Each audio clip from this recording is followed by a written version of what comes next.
FM, ils aiment pas qu'on commence à investir. Il y a une nouvelle génération d'investisseurs qui ont ce côté un peu gaming de la bourse. Est-ce que finalement ces groupes qui chassent en meute, qu'on a vu un moment sur les mêmes stocks aux États-Unis, est-ce que ça aussi ça change pas un peu la donne sur la bourse et ça fait qu'on est à ces niveaux-là aujourd'hui? Autant il y a des gens sur les forums, ils essayent de faire des coups, voilà, peut-être SpaceX qui rentre en bourse, donc il y a moyen de se faire un billet, mais bon, la question c'est est-ce que SpaceX a dépassé les 1000 milliards de valorisation à cause de ces gens sur les forums, ou plutôt grâce aux grosses institutions qui investissent en masse dessus? On est dans la culture de la simplification.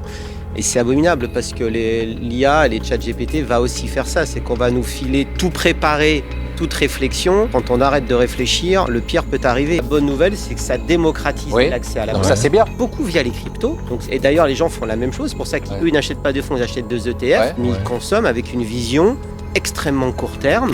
Et la réalité, c'est que ces gens-là n'ont jamais connu de crack, se moquent des fondamentaux et qu'à un moment, ça vient te mordre. ETF stratégie court terme, il y en a certains, certes, qui te permettent de faire ça, mais dans la grande majorité des cas, les gens optent pour les ETF justement quand ils visent sur le long terme. Moi, je pense qu'ils les embêtent vraiment, ces soi-disant experts, c'est qu'aujourd'hui, on n'a plus besoin d'eux pour faire les bons choix. L'information s'est tellement démocratisée sur les réseaux sociaux et aussi grâce à l'IA que ça y est, on peut faire des décisions éclairées sans leur demander leur avis.